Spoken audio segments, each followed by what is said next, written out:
vous êtes séparés pendant 3 ans. 3 ans.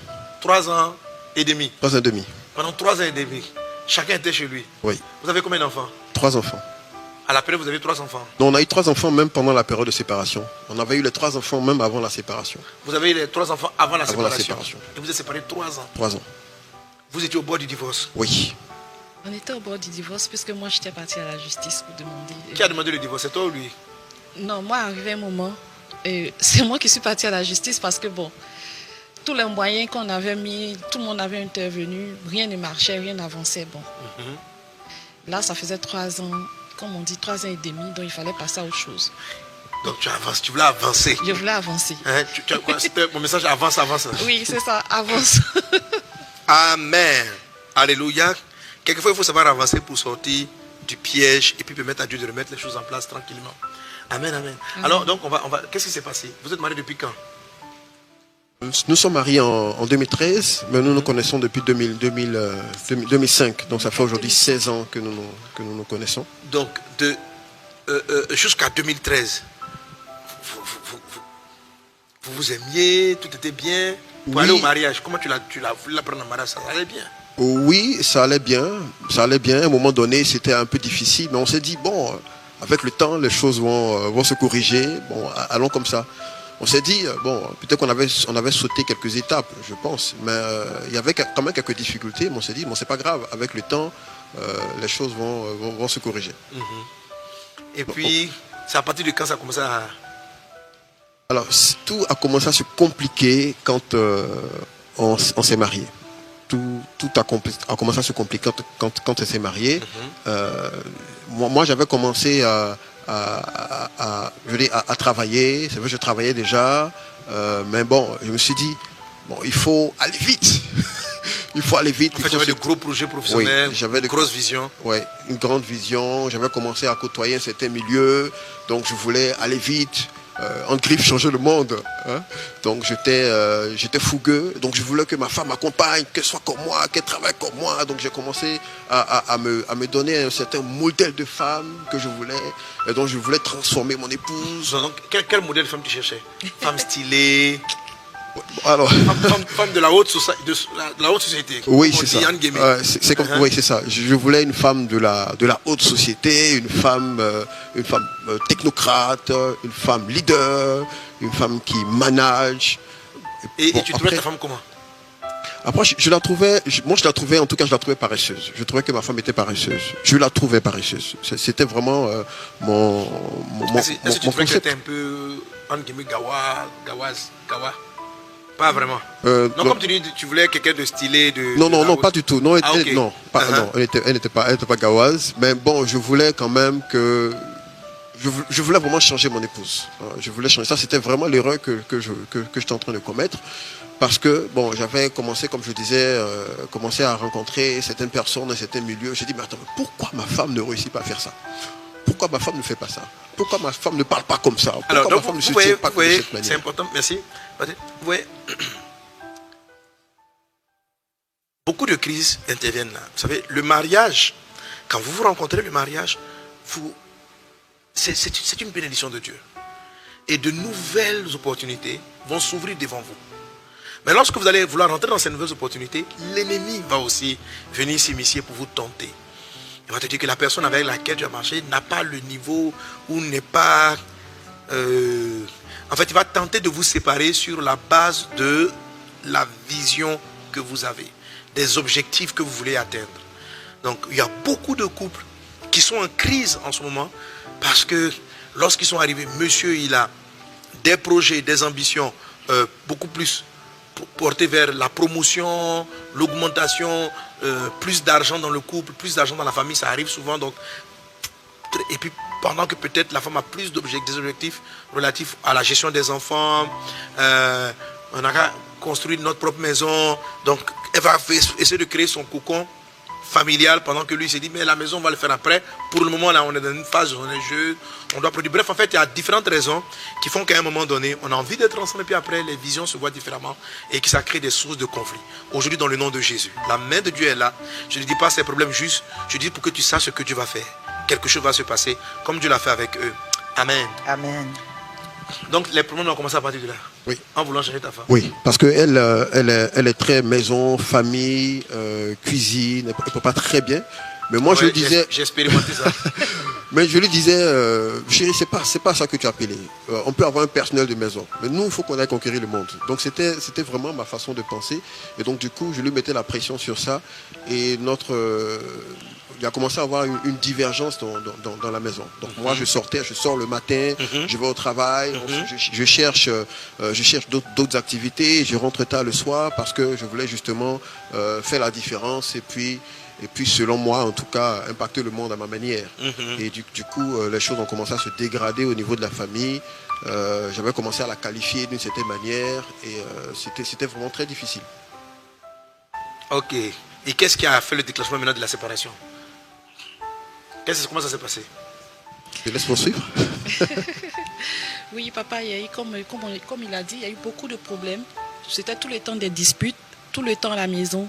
Et jusqu'à ce qu'on ait une dispute, oui, il a eu même à me porter main.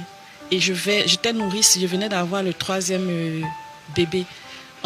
Patrice est quelqu'un de vraiment très calme, mais ce jour-là, je pense que le diable est venu. Il est rentré dans une colère et là, vraiment, les familles se sont impliquées. J'ai appelé ma famille. Franchement, c'était assez compliqué. On est rentré dans d'autres problèmes et puis, bon. Donc, quand les familles sont rentrées, on n'arrivait plus à gérer. Malgré les rencontres, on a essayé de se retrouver à plusieurs fois en famille. Il y a un moment, Lily même qui est intervenue plusieurs fois. Patrice ne voulait pas... En tout cas, quand on l'appelait ici pour parler de ça, il fuyait. Il disait à maman que quand je serai prêt, je vais venir te parler. Donc c'est moi qui parlais très souvent avec maman. Et elle nous a suivis, elle m'a suivi pendant quelques temps jusqu'à ce que arrive un moment, elle est partie en voyage et puis que je te rencontre. Ok. Mais en temps vous êtes séparés? Oui, on s'est séparés le 6 janvier 2015. Je suis sortie de la maison le 6 janvier 2015. On a mis tes affaires dehors ou bien oui. Tu as pris tes affaires pour partir? Bon, ça, on a mis mes affaires dehors. Oui, parce que j'ai dit que je ne voulais plus. Je ne voulais plus parce que le jour où j'ai levé la main sur elle, parce que je m'étais dit, moi en tant que mari, je ne vais jamais porter main à ma femme. Mais le jour que les choses se sont dégradées, et puis j'ai porté main à ma femme, j'ai dit, on a atteint la limite, donc je ne peux plus rester parce que je sais que les choses vont continuer en se dégradant. Donc avec les enfants, je dis non, je ne veux plus, je veux que quand tu prennes tes affaires, que tu rentres à la maison. Donc il y a une maman qui est venue l'aider à prendre ses affaires. On l'a accompagnée, elle a pris ses affaires et puis elle est rentrée chez elle. En famille? Oui, je suis rentrée en famille chez ma mère. Je suis rentrée en famille. Ok. Et donc voici la crise, séparation. Donc en ce moment, je crois que tu vas me voir, je ne sais plus à quel moment. Oui. C'est à quel moment? Tu m'as vu avant la séparation? Non, je t'ai vu après la séparation. Parce que j'avoue que la séparation m'avait détruite.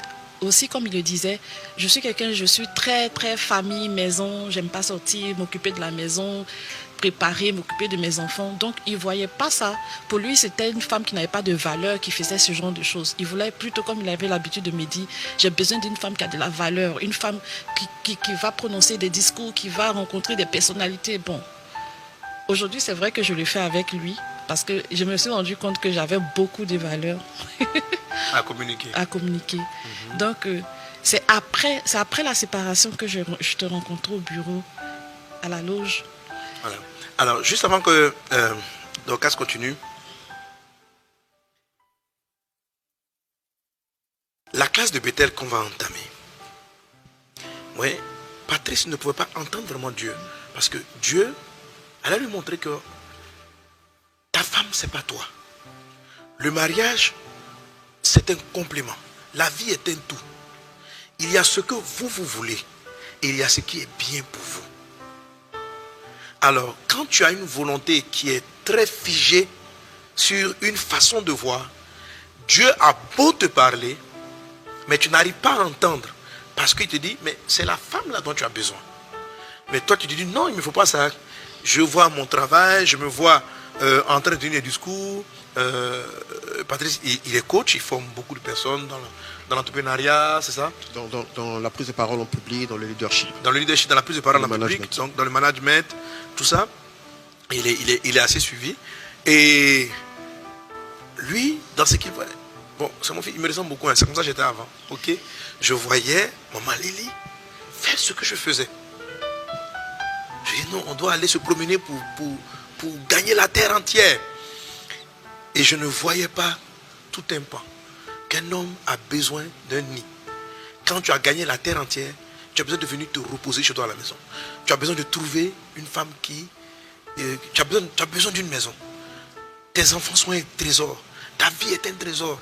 Alors il y a un moment dans la vie, on est jeune, on voit tout en termes de performance, de résultats. On écoute, on est sur les trucs, on attend tel monsieur est devenu milliardaire, tel tout a réussi, telle mission. Donc, pour un homme, c'est très excitant, ça nous donne des challenges, on veut atteindre ceci, on veut atteindre cela. Mais Dieu nous connaît. Dieu te connaît. Et il y a des choses qui sont indispensables. Il y a des choses qui sont indispensables. Donc Dieu te donne. Et Dieu lui avait donné sa femme. Elle correspond à ses besoins. Amen. Et il n'a pas su entendre la voix de Dieu.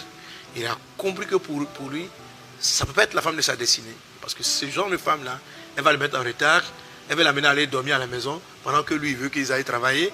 Et pour une telle raison, ça peut arriver jusqu'à porter main. On peut être violent. Pourtant, on est fait l'un pour l'autre.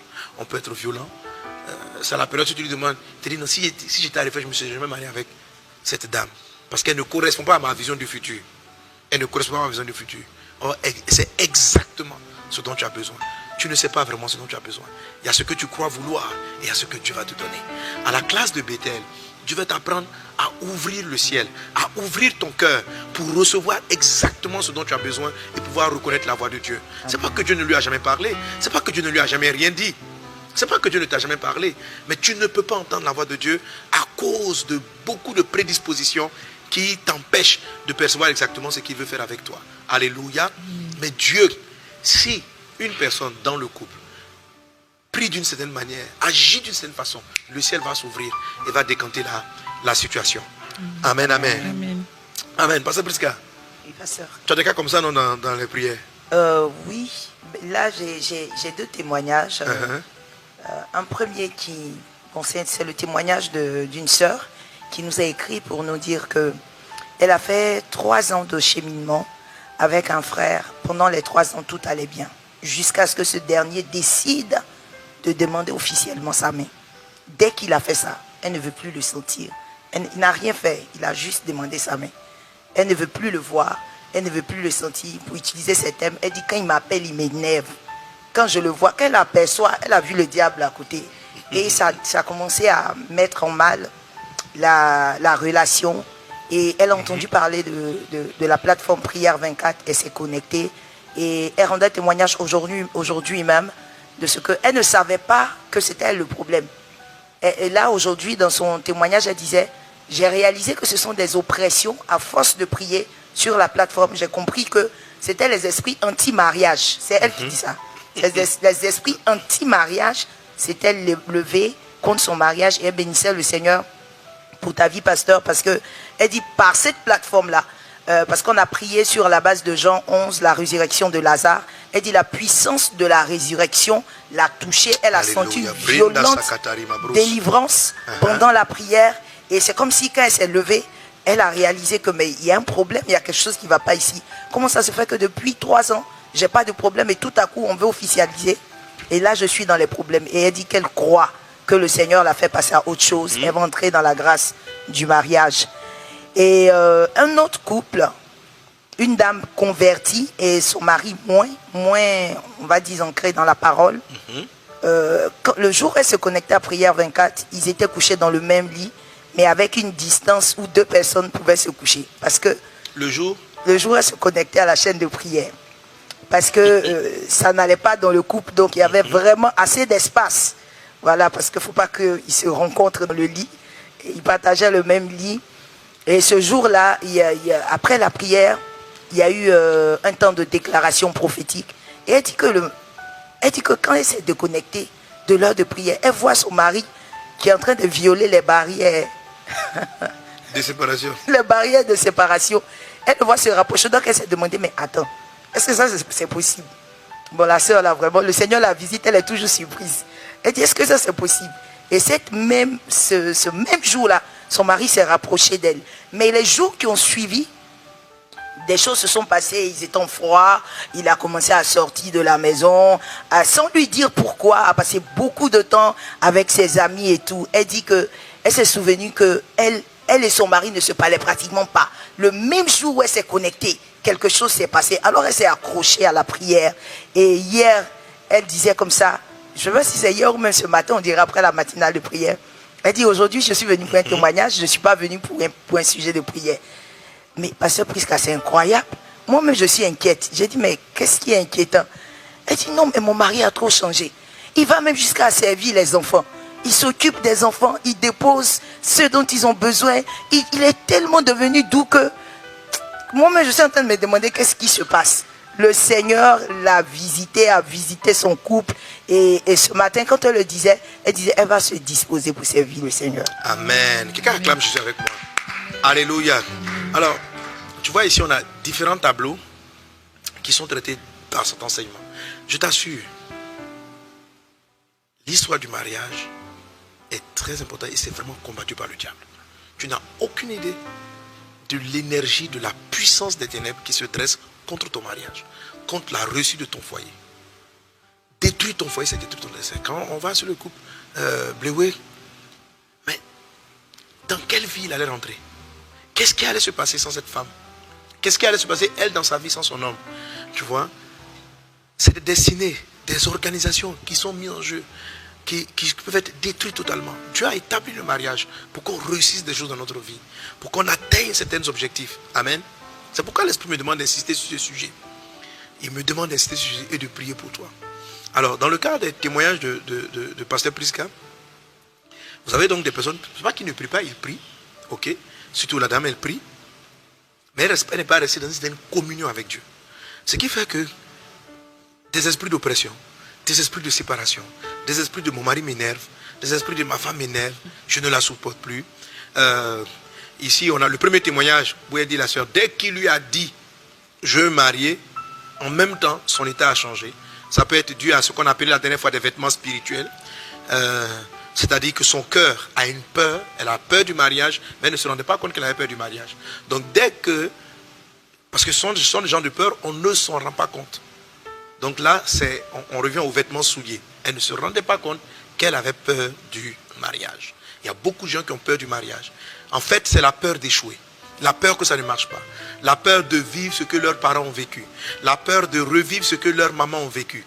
Donc cette peur-là, qui peut commencer très tôt, va aller se tapir quelque part dans le fond du cœur. Et ça va générer, comme je te l'ai expliqué le mardi dernier, des vêtements sales. Donc lorsque tu vas prier pour que le ciel va te visiter, et que Dieu va commencer à te bénir pour t'envoyer la bonne personne, mais qui va tomber sur ce cœur-là, qui a peur, qui craint, au départ, tu vas générer peut-être un habit de mariage, mais un habit de mariage avec la peur. Donc, c'est toujours notre eau là, qui est sale, qui déborde du verre, mais avec la peur. Et à un moment donné, donc, si elle ne réalisait pas, si elle ne rentrait pas en prière pour laisser la présence de Dieu ôter toutes les choses, ce qui allait se produire, c'est qu'elle allait perdre son fiancé. Elle allait se disputer, elle n'allait pas comprendre, elle allait dans les palabres. Et puis, le truc, c'est qu'elle allait tellement convaincue d'avoir raison, mais en priant, l'Esprit a pu mettre le doigt. Ça, qu'est-ce qui s'est passé? C'est comme un ange qui vient, c'est Bethel, qui va lui dire, le problème ici, c'est toi. Voici ton attitude, corrige telle chose, et tu vas voir. Et dès l'instant où ces choses-là sont corrigées, tout reprend. Alléluia, tout reprend. Je sais qu'il y a quelqu'un qui me suit. Il y a quelqu'un qui est en train de me suivre. Le problème, peut-être, c'est se trouve à ton niveau. Il y a un mensonge que Satan a semé en toi. Une peur qu'il a semé en toi. Quelque chose de faux qu'il a semé en toi, qui est en train d'engendrer des problèmes. Mais aujourd'hui, dans le nom de Jésus, pendant que je lève ma main droite, la puissance de Dieu te localise là où tu es. T'accorde la délivrance, et la bénédiction divine au nom de Jésus de Nazareth. Quelqu'un donnez-moi amen. Amen. Amen. Alors pour revenir donc à notre couple Blewé. Alors, comment la solution va... Comment tu vas décanter? Donc, après qu'elle soit partie, elle a quitté la maison pour 3 ans. Elle a quitté la maison pour 3 ans. Et moi, après son départ, je suis entré dans une période très, très, très difficile. J'ai perdu mon emploi parce que l'entreprise a fermé. J'avais commencé à organiser des activités, pour moi-même, des activités entrepreneuriales. C'était très difficile, ça ne marchait pas du tout. Et c'était très, très, très compliqué. Donc j'avais une grande souffrance que je vivais au quotidien. Et j'ai commencé à chercher la solution. Je me demandais comment j'allais trouver la solution. J'avais besoin de prier parce que j'étais quelqu'un qui n'aimait pas beaucoup jouer, pas beaucoup de sport. Donc j'étais vraiment dans mon coin. Donc quand je viens au culte et quand on était séparés, on avait les 3 enfants, donc on faisait le ping-pong. Soit les enfants allaient chez moi ou étaient chez elles. Et moi, je préférais les 4e cultes. Pourquoi? Parce que dans le temps, le 4e culte, la salle n'était pas très, très pleine. Donc je venais, je m'asseyais derrière, je finissais, je rentrais tout seul. Donc pas dans les départements, dans aucun département, dans aucune activité de l'église. Et à un moment donné, j'ai commencé à vraiment souffrir. Et j'ai cherché quelqu'un avec qui parler. Donc j'ai pu prendre rendez-vous avec le pasteur Léandre, qui est le pasteur vase d'honneur de Bamako. Que je salue. Je salue tous les Bamakois, je salue tous nos frères et sœurs du Mali, mes fils et filles spirituels au Mali. Soyez bénis au nom de Jésus. Faites-moi un signe du Mali là, sur tous les Maliens, tous ceux qui sont au Mali et les Maliens. Voilà, signalez-vous. Amen. Voilà, signale-toi. Tu es béni au nom de Jésus. Amen. Voilà, c'est pasteur Léandre. Je sais que vous avez une croisade très bientôt. Il y a une puissante croisade à Bamako. Que l'onction de Dieu soit avec vous. Et puis voilà. Et donc, pasteur Léandre, si tu suis, envoie à l'équipe comme l'affiche du programme. On va profiter pour parler un peu au vase d'honneur de Bamako. Ok. Amen.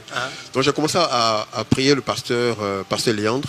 Et puis à un moment donné, le pasteur Léandre m'a dit est-ce que tu pratiques du sport? Bon, je lui ai dit bon, de temps en temps. Il dit alors je t'invite à une rencontre de sport avec les frères.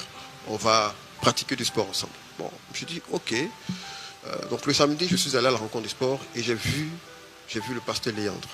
J'ai vu d'autres pasteurs, j'ai vu des frères en train de pratiquer du sport, de jouer au football. J'ai vu la joie, j'ai vu la façon avec laquelle les frères étaient en train de rire, s'amuser dans le Seigneur. Je me suis dit, je ne savais pas que même dans le sport, même quand on se retrouvait à jouer au football, on pouvait vivre une certaine joie, une certaine communion. Depuis ce jour-là, j'ai dit, pasteur Léandre, tous les samedis, je suis avec toi. Il faut qu'on y aille parce que j'ai retrouvé un moment de paix intérieure. Et c'est à partir de là, les choses ont commencé à se récrier progressivement, pour que quelque chose se fasse. Je pense que mon épouse a quelque chose à dire avant la dernière partie. Oui, ma fille, vas-y. Comme il a dit aussi, il a rencontré un temps le pasteur Léandre et que moi je ne connaissais pas. Et pasteur Léandre est rentré en contact avec moi le jour même où moi je suis partie à la justice pour voir le juge pour demander le divorce. Et le juge c'est lui qui a vu d'abord pasteur Léandre. Oui, c'est lui qui avait vu pasteur Léandre. Et à un moment donné, le pasteur Léandre a dit, bon, ok, quand les choses ont commencé à aller, il m'a dit, est-ce que je peux parler à ton épouse? Je lui ai dit, bon, d'accord, bon, pasteur, vas-y, tu peux essayer. Et en ce moment, tu voulais qu'elle revienne déjà? Oui, en ce moment, les choses avaient commencé à s'améliorer, mais bon, j'étais encore hésitant. Et quand le pasteur m'a dit, bon, il va parler avec elle, j'ai dit, bon, d'accord, ben, pasteur, tu peux essayer. Okay. Donc, pasteur Léandre est rentré en contact avec moi via Messenger Facebook. Il m'a retrouvé sur Facebook. Il a dit qu'il voulait me rencontrer. Il m'a donné un rendez-vous ici. Moi, je venais d'arriver de la justice. On s'est vu ici. Donc, quand il a commencé à parler, je lui ai dit, pasteur, on n'est plus à ce stade-là. Moi, je suis là. Je suis juste venu. Bon, comme tu m'as demandé à me voir, je suis juste venu te rencontrer. Et que même, je suis quitté à la justice. Pasteur Léandre m'a dit, donne ton papier de justice là. J'ai dit, non, pasteur, qu'est-ce que tu as fait? Il dit, remets-moi le papier. Il a pris, il a gardé, je ne sais même plus qu'est-ce qu'il a fait avec le papier. Et la convocation que je devais lui remettre. Et puis il m'a dit, tu sais, tu vas accomplir la justice de Dieu ou bien ta propre justice. Là, j'ai commencé à pleurer parce que je lui ai dit, pasteur, toute ma famille était prête. Ils attendaient ce papier. Peut-être que s'ils ici vont direct, aujourd'hui, ils sauront où la convocation est passée. Donc, il a prié pour moi et je suis rentrée. Mais je n'étais pas très en paix. Donc, le dimanche, j'ai cherché à rencontrer papa.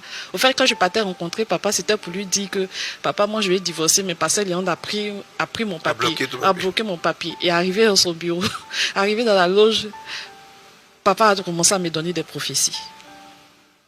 Et la parole dit quoi? Dès qu'il a commencé à prier, quand il m'a vu, il dit, ma fille, je ne sais pas pourquoi tu pleures.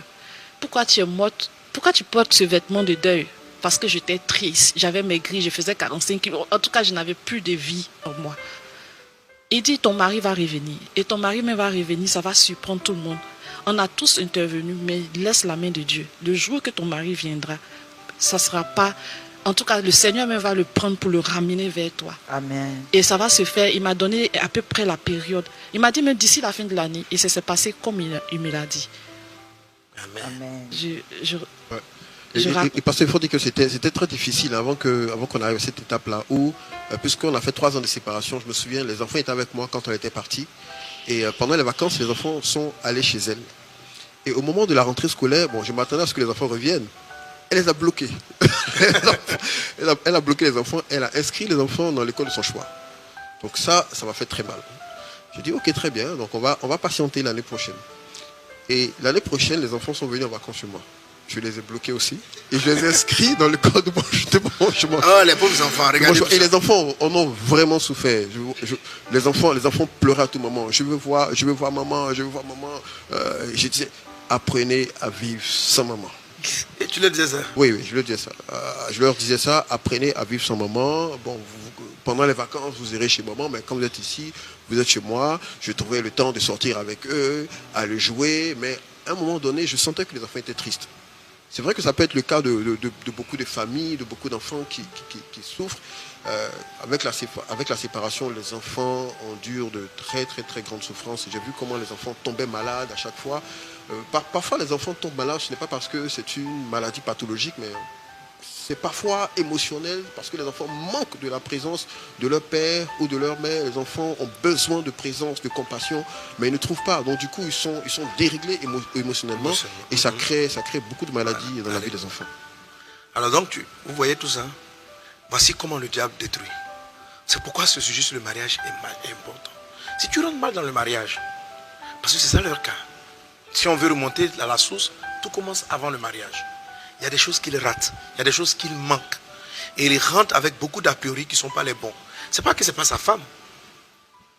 Quand on arrive à la classe de Bethel, on peut recevoir la voix de Dieu. Mais comme ils ne sont pas passés par Gilgal, ils ne sont pas passés par la première étape où Dieu enlève l'opprobre de l'Égypte, c'est-à-dire les mentalités païennes, les mentalités qui ne sont pas de Dieu. On est chrétien, mais on transporte un ensemble de concepts qui ne sont pas de Dieu. Ces concepts-là ne sont pas mauvais parce qu'il n'y a pas de vol là-dedans, il y a des choses qui paraissent correctes, mais en fait, c'est un système de pensée qui va vous détruire, soit qui va t'empêcher d'entrer dans le mariage, ou qui va polluer, détruire ta vie conjugale. Donc c'est leur cas. Alléluia. Maintenant, ça fait mon revenu à cause du temps, mais on va aller maintenant. Donc, à partir de la parole prophétique, et comme je l'ai dit, en fait, quand je l'ai vue, elle était, ma fille, donc quand tu la vois, elle était défaite. Vraiment, elle, son habit de célibat nouveau, de divorcé ou de futur divorcé, là, était là. C'est-à-dire que, tel que lui est en train de décrire, chacun s'est senti en train de mourir dans son quartier. Lui, professionnellement, il est en train de voir ses enfants tristes. Lui-même, sa vie, voit que ce n'est pas ça. Il a perdu la joie. Elle aussi, de son côté, même si elle avait raison de partir, parce qu'il l'a chassée. Il lui a dit, prends tes affaires, tu t'en vas. Il lui avait porté main. Il a dit, et tu t'en vas. Donc, et ça a été difficile. Hein, ça a été très compliqué pour elle. Je me souviens le jour, elle a mis dehors. Elle était en larmes. Maman Lily m'avait appelé ce jour-là. Elle m'a dit, ma fille, elle m'a appelé à 23h. Vraiment, ce jour-là, c'était difficile. Elle m'a dit, le Seigneur m'a dit que tu es une femme de valeur. Ne meurs pas. Nous, on a besoin de toi. On est là avec toi. Amen. Et puis, donc moi, je ne sais pas qu'elle est arrivée dans mon bureau pour me dire que tu demandes de donner ta lettre de divorce. Hein. Oui, mais tu m'as dit ça, mais j'ai oublié. Non, j'ai pas. Au fait, quand je suis arrivée, quand tu m'as vu net, tu m'as commencé à me donner les prophéties. Même sur la perte de son travail, tu dis qu'il va tout perdre. Il va perdre son travail. Les choses vont être très compliquées pour lui. Le Seigneur a dit tout ça. Oui. Donc, quand tu m'as donné ces prophéties, bon c'était mon fils, c'était le dit de Dieu. C'est-à-dire que je voulais que Dieu te tape un peu là.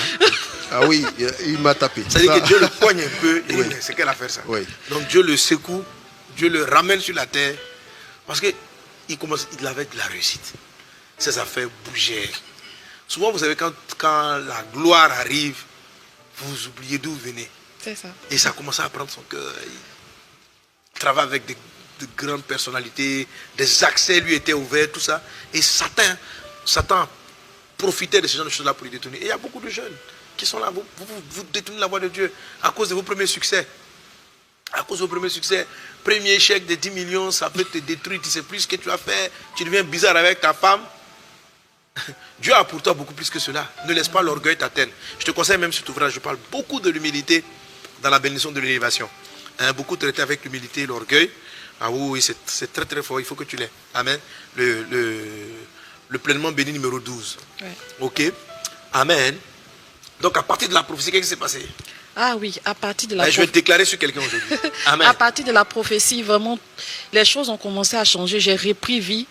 Et je me souviens du message de papa qui disait « Avance, lève-toi et avance ». Donc j'ai commencé maintenant à reprendre vie, à prendre soin de moi. Et quand je venais au culte, je m'asseyais, en tout cas je reprenais vie.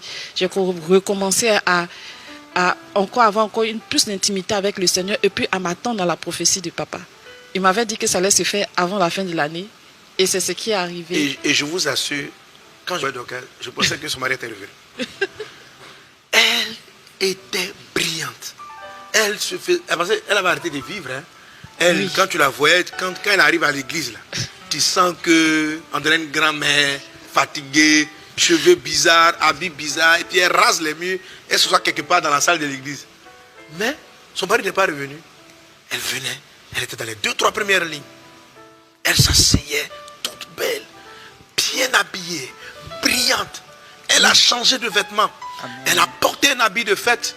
Pendant qu'elle était dans le deuil, exactement. Elle a réécrit la chose pour remettre en place le système, pour refuser le système dans lequel l'ennemi voulait l'amener. Elle a porté un habit de joie, elle a dévancé. Je t'ai dit quoi? Sur les vêtements. Lorsqu'on est en train de finir Gilgal, qu'est-ce que je t'ai dit? Amen. Que Dieu, on va lire ce passage tout à l'heure, dans Ésaïe 61, Dieu, avant de faire le miracle, arrache l'habit de l'opprobre et il te donne un habit de fête. Amen. Il te donne l'habit du mariage. Amen. Il te donne l'habit, c'est-à-dire, c'est le phénomène de la foi. C'est le phénomène de la foi. Amen. C'est le phénomène de la foi. Alléluia. Il y a une sœur qui me donnait ce témoignage par rapport aux vêtements spirituels.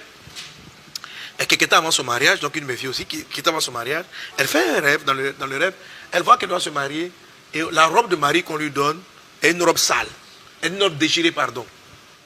Elle ne comprend pas. Mais dans le rêve, déjà, elle se bat. Vous voyez, à Bethel, là, comme vous avez les révélations, il y a des choses que vous ne devez pas accepter. Alléluia. Vous ne devez pas accepter la défaite.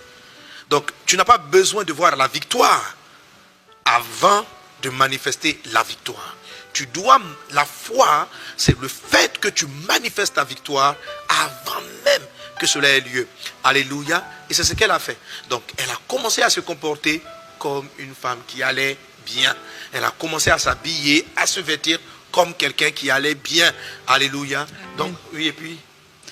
Et dans le mois d'octobre, puisque ça devait se faire avant la fin de l'année, dans le mois d'octobre, pour les 3 jours de jeûne. On était en quelle année? On était en 2019. 19, oui. Non, oui, 18 ou 19? Non, 2018. 2018. 2018. Oui. Donc, on était en 2018, dans le mois d'octobre, les 3 jours de jeûne. Quand on faisait les 3 jours de jeûne, au 3e jour, quand moi j'étais prosternée, j'ai entendu, toi tu continues, tu vas faire 21 jours. Donc j'ai juste obéi à la voix, j'ai fait plutôt 21 jours de jeûne. Là c'est Bethel. Vous notez, elle a entendu une directive, ça s'appelle Bethel. Quand tu entends la directive, ça s'appelle Bethel. Et Dieu va te parler. Parce que les choses se décantent à partir de là. Vas-y ma vie. Donc quand on a fini le 21e jour, on était au culte ici dimanche. Et comme papa l'a dit, j'ai entendu, célèbre-moi, tu as la victoire. Et même quand tu parlais en langue, je comprenais ce que tu disais. Tu disais aussi célèbre parce que tu as la victoire. Donc on parlait en langue. Donc j'ai commencé à célébrer, à danser et j'étais en joie. Sans savoir pourquoi. Et lundi, j'avais rendez-vous avec un médecin de son entreprise. C'est vrai que, bon, comme on était séparés, mais j'avais toujours la carte d'assurance. Et je suis arrivée lundi, après mon boulot, je suis arrivée dans son service à 16h. Je le trouve dans la cour de son travail. Bon, comme on n'avait pas de contact, donc je voulais le dépasser, bien évidemment. Je voulais le dépasser. Puis il m'a dit, ah, mais tu es toute belle, tu vas où? J'ai dit, mais celui-là, il a quel problème? Je ne voulais pas lui répondre. Et j'ai dit, j'ai rendez-vous un médecin ici. Il dit, ah, ok, d'accord. Donc, je suis partie en consultation. Je sors de la consultation. Il est assis à la salle d'attente. Pour moi, il venait voir un médecin aussi. Je ne me suis pas occupée de lui. Je suis sortie. Il dit, c'est toi que j'attendais. J'ai dit, bon, moi, j'ai fini, je rentre à la maison. Il dit, non, attends, le chauffeur va te déposer. Je dis non, je suis venue seule, je peux rentrer seule. Mais entre-temps, moi j'avais commencé à prier le pasteur. J'avais également entendu un message de toi un jour quand tu parlais de l'amour du poulet. Tu avais également parlé quand tu parlais du mariage, hein, et tu as parlé de l'amour du poulet, tu as parlé de l'amour, tu as dit également quelque chose qui a changé ma façon de penser. Tu as dit l'amour est une décision. Et quand tu as dit l'amour est une décision, ça m'a fait tic dans l'esprit. J'ai dit, mais c'est que j'ai la possibilité d'aimer à nouveau parce que j'avais carrément perdu l'amour que je ressentais pour elle. Et quand j'ai entendu que l'amour est une décision, j'ai commencé à méditer sur ça. J'ai compris que ma vie également pouvait être changée si je décidais. J'ai compris que mon foyer pouvait être restauré si je décidais. J'ai compris que je pouvais être un meilleur mari si je décidais. J'ai compris que je pouvais reconquérir ma femme et mes enfants si je décidais. Et j'ai commencé à travailler sur la base de cette parole. Et ça. Alléluia. Waouh, j'aime ça, j'aime ça. Merci Jésus. Amen. Amen. Voilà, donc tout ça, vous voyez ici, les deux vous parlent de Bethel. C'est-à-dire que le moment où Dieu vous donne une orientation, le moment où Dieu parle, le moment où Dieu vous envoie une information. Et Dieu n'a pas besoin de beaucoup de choses. Il a juste besoin que vous acceptez sa parole. Et en fonction de la parole, que vous agissiez. Alléluia. Que tu agis. Et quand tu commences à poser, le ciel s'ouvre. Il y a un déferlement de puissance. Écoute, il n'y a aucun démon. Il n'y a aucun problème qui est au-dessus de Dieu. Les liens d'hérédité, tout ça, ça existe. Mais Dieu, une seule parole, il déplace une montagne. Amen. Amen. Ce sont des réalités qui existent. Mauvais Amen. caractère. Dieu peut, par une seule parole, amener une personne à se repentir toute la nuit. Le lendemain, enfin 4 heures, elle a changé. Elle devient la personne honnête. On se souvient de ce témoignage du monsieur qui ne voulait pas marier sa femme. La femme a prié le lendemain matin. Il a attrapé. Les hommes étaient dit allons À la mairie. à la mairie. Hein? Ils étaient restés combien 19 ans d'années? de concubinage. 19 ans de concubinage. Une nuit, elle rentre en prière. Vous savez, Dieu, C'est sa sœur qui a prié. c'est sa soeur qui a prié. C'est même pas elle. Sa soeur a prié le lendemain matin. Attends, raconte encore ça. J'aime trop ce témoignage. Alors donc, la sœur, la petite sœur est connectée sur Prière 24. Ouais. Donc, elle se connecte à la dédicace de l'hôtel de prière en faveur des couples et elle porte sa sœur qui est en concubinage depuis 19 ans parce qu'elle se dit que il faut que sa sœur sorte du concubinage pour ne pas que ça déteigne sur elle toute étant femme. Ah bon, donc elle a l'impression que ça allait être... Oui, donc elle voulait voir la situation changer. Alors elle est connectée sur la chaîne, elle prie sans arrêt. Et puis le matin, sa sœur l'appelle, sa sœur lui dit, elle est mariée. Elle dit, mais comment ça tu es mariée? Attends, non, mais attends. Elle dit, ah, que mon mari s'est réveillé. Il s'est levé, il m'a soulevé, il dit, on s'en va à la mairie. On est arrivé, où tu m'entends là, je suis mariée comme ça. On vient de la mairie. Elle n'a même pas eu le temps de prévenir qui que ce soit. Le monsieur s'est réveillé. On ne sait pas si pendant son sommeil, Dieu l'a trouvé là-bas. Mais Dieu l'a trouvé. Alléluia. Amen. Dieu l'a trouvé. Dieu l'a trouvé. Amen. Dieu l'a trouvé. Vous comprenez? C'est une guerre spirituelle. Il y a trop de paramètres qui interviennent là-dessus. Donc, vous voyez, la classe de Bethel, c'est le moment où Dieu vient vous parler. Dieu va vous donner la directive qui va tout décanter. Qui va tout décanter. Alléluia. Donc, elle, de son côté, elle avait son parcours. Lui, de son côté, il avait son parcours. Dieu a commencé à le rétablir de son côté. Elle avait sa prophétie qui a commencé à opérer au temps opportun. L'Esprit va l'orienter dans 21 jours de jeûne. Dans le moment, le Saint-Esprit commence à parler, à agir. Et lui, il comprend, mais bon, ta femme, c'est toi qui décide. Tu décides.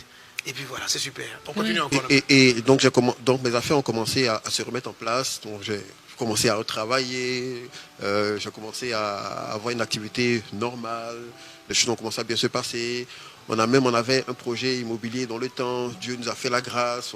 J'ai pu déménager. Je me suis dit, il faut que je fasse une surprise à mon épouse. Parce que Donc, en ce moment, tu avais déjà commencé à la reconquérir ou non, je n'ai pas commencé à reconquérir, mais j'avais commencé à prier justement pour que les choses se mettent en place. Donc souvent, j'accompagnais les enfants chez elle, dans sa maison. avec un plan stratégique, quoi. Donc j'accompagnais. Avant, quand j'accompagnais les enfants, je restais dehors. Mais à un moment donné, j'ai commencé à franchir un autre pas. J'entrais dans la maison. Et puis, chose bizarre, on me demandait de m'asseoir. Oh, tu es venu voir ta femme, assieds-toi. Donc, j'osais, à un moment donné, m'asseoir dans le salon. Mais bon, je ne parlais pas. Puisque j'allais doucement. Puisqu'à un moment donné, quand j'avais entendu la parole et que ça avait commencé à me changer, je me suis dit, le mot divorce n'est plus dans mon dictionnaire. C'est ce que je me disais. Donc, je dis, moi, je ne vais jamais divorcer, je vais reconquérir ma femme. Comment ça va se passer, je ne sais pas, mais ça va se faire.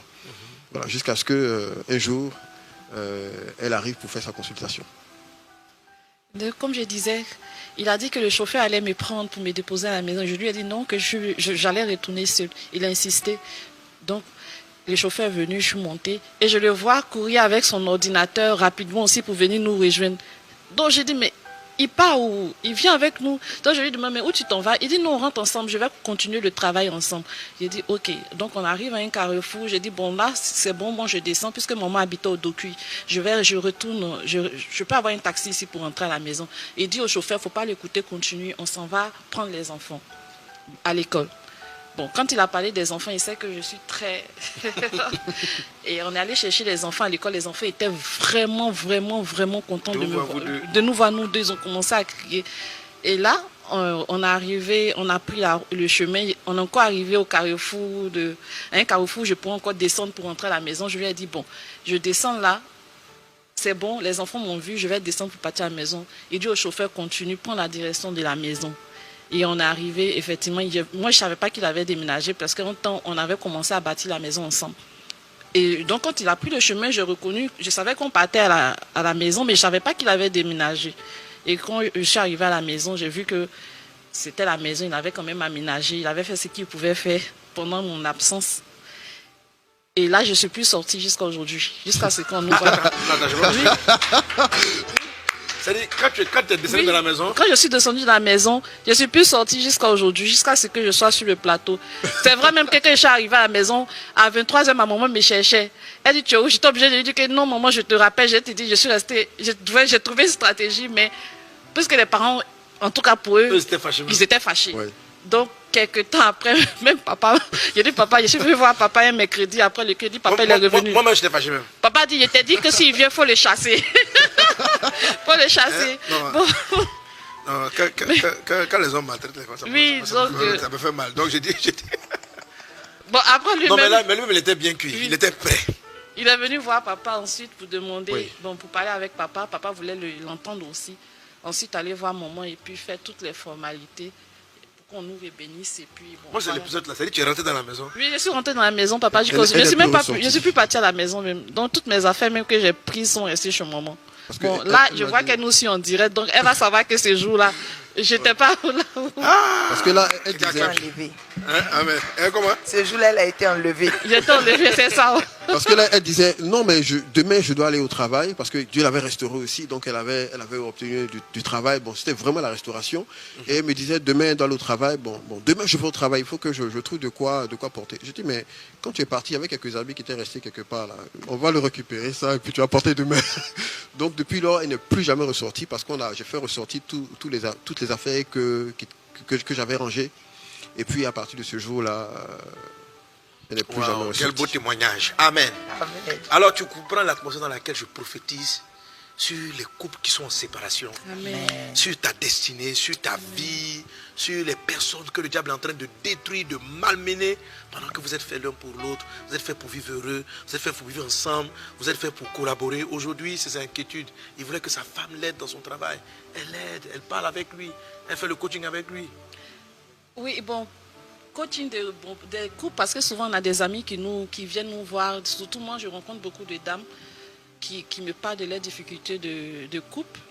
Mais dans l'entreprise qu'il a, je m'occupe de tout ce qui est l'organisation. Bon, je m'occupe de tout et puis lui, il vient juste faire la formation. En fait, c'est moi qui rencontre les clients et tout, qui parle avec les clients. Voici la couple. Donc aujourd'hui, on a une très belle équipe parce qu'elle, au niveau commercial, elle est très bonne. Donc souvent, quand il s'agit de parler aux clients, je dis, ma femme, parle avec eux parce que toi, tu as beaucoup de... Tu parles avec beaucoup d'émotions, avec du cœur. Moi, je suis plus dans la logique, je suis plus dans les techniques, les théories. Elle est plus dans les émotions et dans la beauté. Regardez cela, vous voyez. Voici une entreprise, voici des enfants que Dieu est en train de bâtir. Mais parce que l'ennemi avait semé des choses négatives, des mauvaises croyances, des mauvaises conceptions, tous ces enfants-là auraient été détruits. Ils allaient reproduire le même modèle. Une vie déstabilisée, des semences sataniques allaient dans leur vie. Vous dites, voilà. Donc, les enfants comme ça, si les parents n'étaient pas réconciliés, quel type d'habits quel type de vêtements spirituels ils allaient dégager? Donc ma fille me disait, elle vient se marier avec une robe déchirée. Mais tu te maries avec une robe déchirée, les gens te proposent une robe déchirée parce que déjà les parents que tu as connus ont porté des robes spirituelles déchirées. Et leur vie a été déchirée. Et qu'on le veuille ou pas, un enfant, son cœur, sa mentalité est forgée par l'épisode de ses parents. C'est à partir de là que les choses se déterminent. C'est à partir de là. Et pendant que je donne ces paroles, Jésus a dit, l'Esprit du Seigneur est sur moi. Il m'a oint pour guérir ceux qui ont le cœur brisé. Les cœurs sont brisés à un moment donné et ça produit des vêtements spirituels souillés, salis. Et beaucoup d'entre vous qui êtes là, qui êtes en train de me suivre, ne savez même pas à quel moment s'est passé le moment où votre cœur a été brisé. Le moment où l'ennemi est arrivé à vous massacrer, à blesser votre âme. Mais Jésus-Christ est venu pour sauver. Jésus-Christ est venu pour te délivrer. Amen. Ne te pose pas la question comment. Laisse simplement sa parole te toucher. Crois simplement en lui. Tu dis Seigneur, tu es le guérisseur de mes âmes, de mon âme. Tu es celui qui guérit mon âme. Si tu es quelqu'un qui a une mauvaise attitude, qui rebute les hommes, parce que qu'est-ce que c'est que le vêtement spirituel? Le vêtement spirituel te donne un comportement. Il te donne une certaine manière d'être, une certaine façon de parler qui détruit ton couple. Ça peut être une femme qui me suit, tu es très dur dans tes propos, ton mari a peur de toi. Tu étais brutal dans ta manière de parler. Et il se réfugie, tu le vois dehors avec d'autres femmes. Et c'est vrai que tu es en train de pleurer, ton mari te trompe. Mais peut-être tes paroles ne l'attirent pas dans la maison. Donc quand Jésus vient vous visiter, tu crois qu'il va simplement lui parler? Il va aussi te parler à toi. Il va aussi guérir son âme, il va aussi guérir son cœur. C'est ce que Dieu est en train de faire pendant que je déclare ces paroles dans ta vie. Je lève la main droite dans le nom de Jésus. Seigneur, toi qui as inspiré ce message du jour, Père, merci pour la restauration. Merci pour les guérisons. Merci pour les vêtements sales qui sont ôtés, qui sont déchirés dans le nom de Jésus-Christ. Et nous allons prendre